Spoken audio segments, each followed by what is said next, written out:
Hey guys, this is Phenac and welcome back to another episode of Let's Play Pokemon Colosseum. In the last episode, we took on Justy of the pre-gym after singing some nicely creative Magmore lyrics, if I do say so myself. But that's just self-flattery, guys. Anyway, in this episode, we will be taking on the Phenac Colosseum, and I think for once, since given how long this will be, and I don't know how another speed up will do already, since we already had one episode that was a full-on speed up.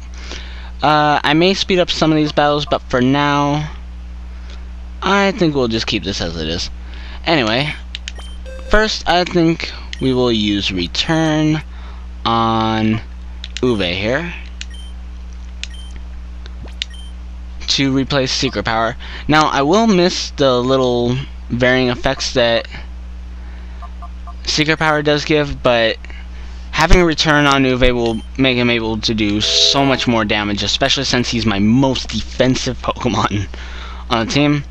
And I guess while we're here, since I almost forgot about this, seeing as I was saying before, how it doesn't have much of a offensive move pool quite yet, I think I will teach Steel Wing to Cloud here. I think I'll get rid of the flying type move. I almost said fly. Excuse me.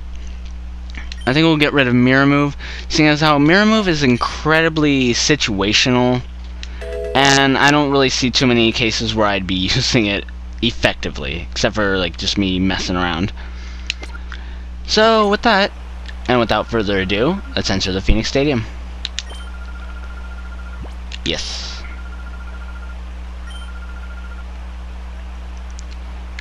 Left or right side?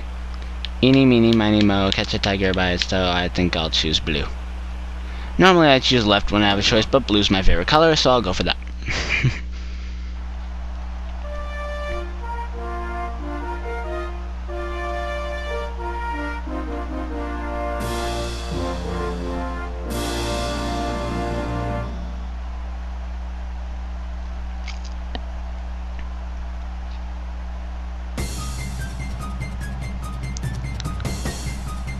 Here we have it, guys.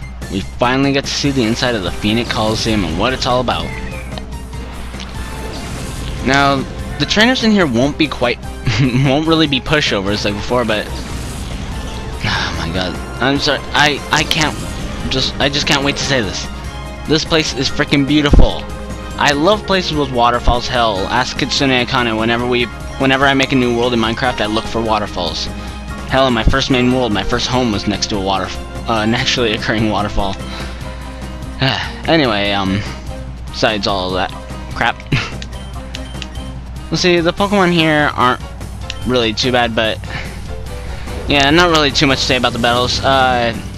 If I remember correctly, 3 of the 4 trainers here have only 2 Pokemon on their team.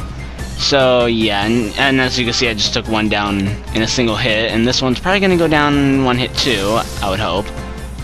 Yep, there you go, first battle already done. See, no reason for a real speed up, it'd just be short by this point. But guys, I mean, look at the giant, how do you call it? The big glowing blue thing on the ceiling. I have to say, to the developers of this game, magnifique. That was just beautiful. I mean, look at that thing. It's like the slightest touch, it doesn't have any real purpose other than just to look beautiful, and it really accomplishes its job. And this is for someone who loves crystal clear water and the ocean in general, as long as it's not murky. And I just talked through that whole little cool intro again. Anyways, I find that ironic though, a little thing about myself. I'm not scared of many things at all. I mean, when I was a kid, I was afraid of heights, but I mean, everyone's afraid of heights. It just depends on how high you're talking about. Some people have a very good buffer zone with that, other people don't. But I just find it really ironic. I love the ocean. I love crystal clear water. If I could swim in that water right there and just mess around in that water, just play, I would be in heaven. And I love the ocean. I just don't like when the ocean's all murky. It makes me sad. But I find it ironic that I love all that, and yet I find it funny that I'm not scared of much at all, and yet I am terrified of the thought of sharks.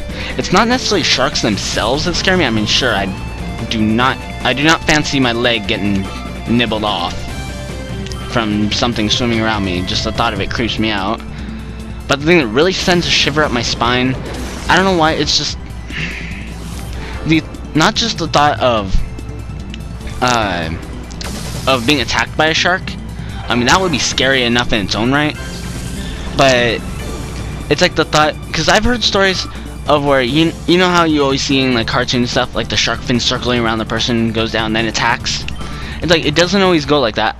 In reality, a lot of times sharks they'll circle around, they'll like check out their prey, check what it's all about, see if it's gonna be able to do anything, or if there's something about it that'll kill them.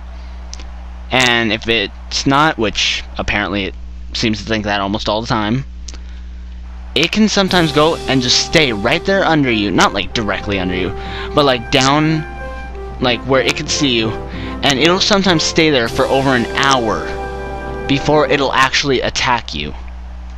And that right there, just not knowing when it's gonna strike, just sends a freaking shiver up my spine. I swear, I can never get over it. I mean, if I go to an aquarium, like one of those big aquariums, like Aquarium of the Pacific or something like that, and I'm going through those tunnels that go, like, that goes through the water and you can see the sharks and stuff swimming around you. I mean, I've pet one of those slightly smaller sharks that they have in like SeaWorld and stuff like that that actually come up, like not the kind that could like bite your arm off. But so I've pet sharks. I've seen them up close through glass. I've gone to aquariums. I'm not scared of them. I don't think it's the shark that I'm scared of. Of course, getting my arm and my whole body ripped off and apart, I don't appreciate, but okay, apparently these two Pokemon were a good choice for this. But I just don't fancy that feeling of them sitting beneath you and just waiting. That little part of them just, oh my god, to me it's the most terrifying thing in the world. And it's one reason that I don't really fancy surfing too much. Okay, if I could surf in crystal clear water where I could see a shark freaking 20 miles away, I'm fine.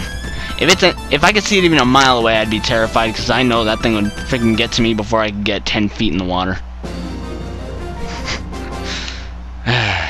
Sorry guys for the whole rant on sharks there. It's just, I know any of my friends that watch this will just be nodding, because I've told this story to them before, and they know I just can't stand it. It's the one thing. There's two things in this world I can't stand: that and girls crying. I swear to God, nothing makes me feel more useless and helpless than a girl crying. Whether it's like a really close friend of mine, or just like one of my friends, or just someone I know, I don't care. When I see a girl cry, it just breaks my heart. Yeah, go ahead with any comments about me being sappy, stuff like that. Da da da da, da da da da. Sorry, I needed something to cheer me up right there. But it's just like, girls crying, it just kills me. You guys call me sappy or whatever, I don't care. It just happens.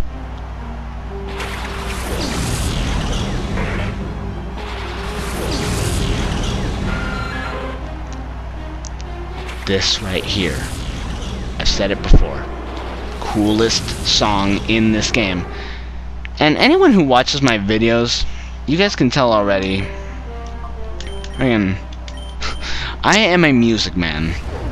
I love music. I notice the music in any game I play.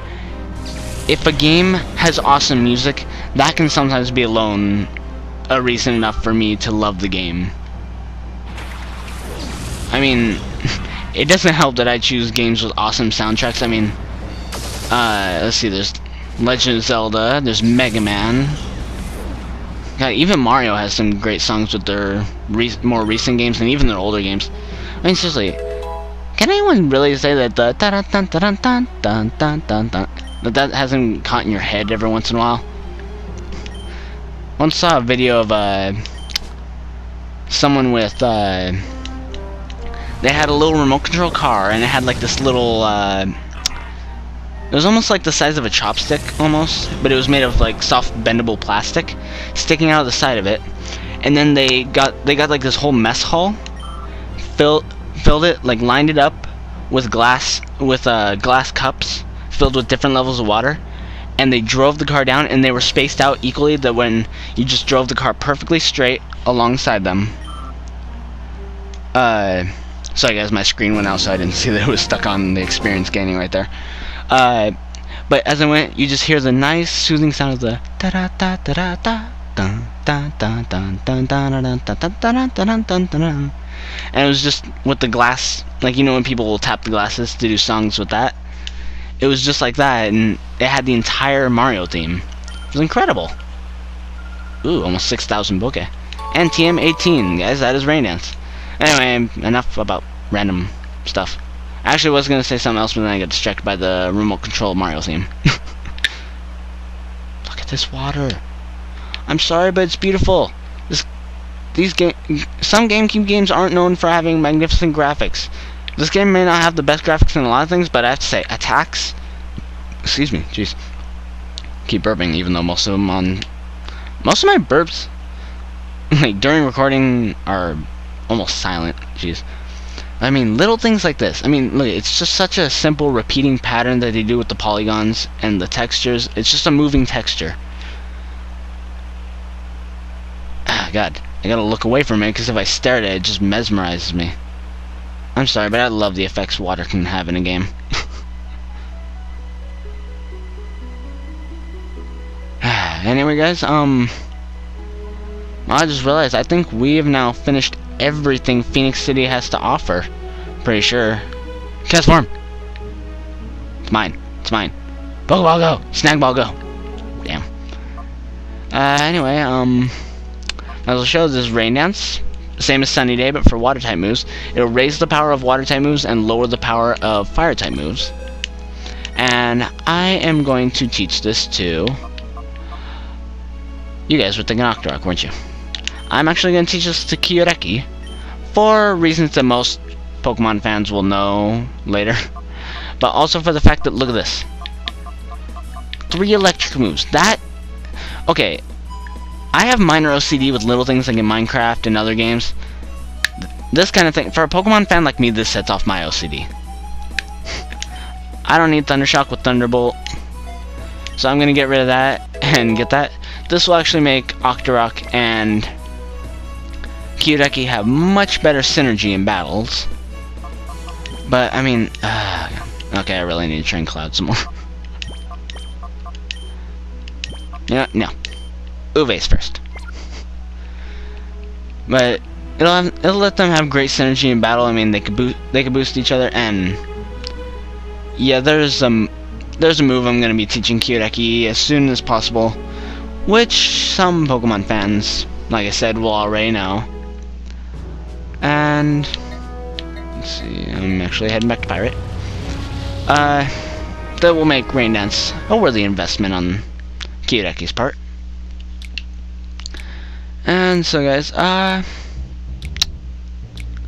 trying to see if there's anything else I want to say, but I believe that is all the side stuff we have to do. I don't believe, unless I'm sorely mistaken, I don't believe Phenac Colosseum gives you anything, since we already completed it, even though it was back when Myra B was still in control of this place. I don't think there's any real reason for us to go over there. Can I get by? Oh, I can actually get by her without battling her. That would have been useful to know. And so, guys,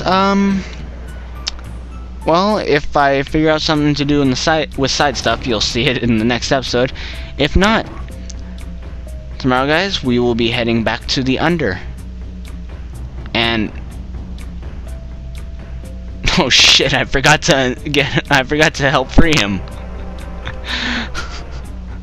I'm sorry, Silva. I just thought about training all my Pokemon, and then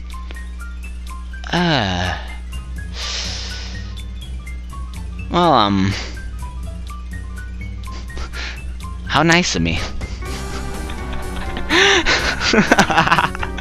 I'm sorry, guys. Wow, that was kind of an awkward laugh for me on screen. I usually don't during recordings. Oh my god, I am really amused right now, because I completely and utterly forgot about him until I walked this way just now. Sorry, dude? My bad. I mean, you're a punk, but I didn't forget you on purpose. Okay, guys, I think I'll end this off before I continue apologizing more to an NPC who's just gonna be eternally struggling in place. Okay, seriously, the people are gone. I ran them off. You would think he'd be, like, climbing. Okay, look at this. He probably could have easily, even without arms, he's looking at me. He knows I'm here. Nope, nope, I'm not here. He could have easily climbed onto these boxes right here. And probably got over that gate. He probably would have probably beaten the I beat the... Yeah, you know what I said. But he would have probably beaten the crap out of himself getting over this fence, but at least he would have been free. Assuming that he didn't just bounce on the floor here and fall down there, then he might have killed himself, but... Hey, if it meant escaping, then that might be what he needed. Anyway, guys, in the next episode, we will be doing what we can with Silva here. Oh, man, I'm sorry, dude. And we will finally be heading on, checking out those discs that we got. And seeing what we can do there. Well, guys, this is Midnights. I'll catch you all next time. Signing off now. Everyone have a good day and have a good night, depending on your time zone. Or good morning. You never know. Anyway, this is Midnights for Let's Play Pokemon Colosseum. I will see you all next time. Goodbye now. Sorry, Silva.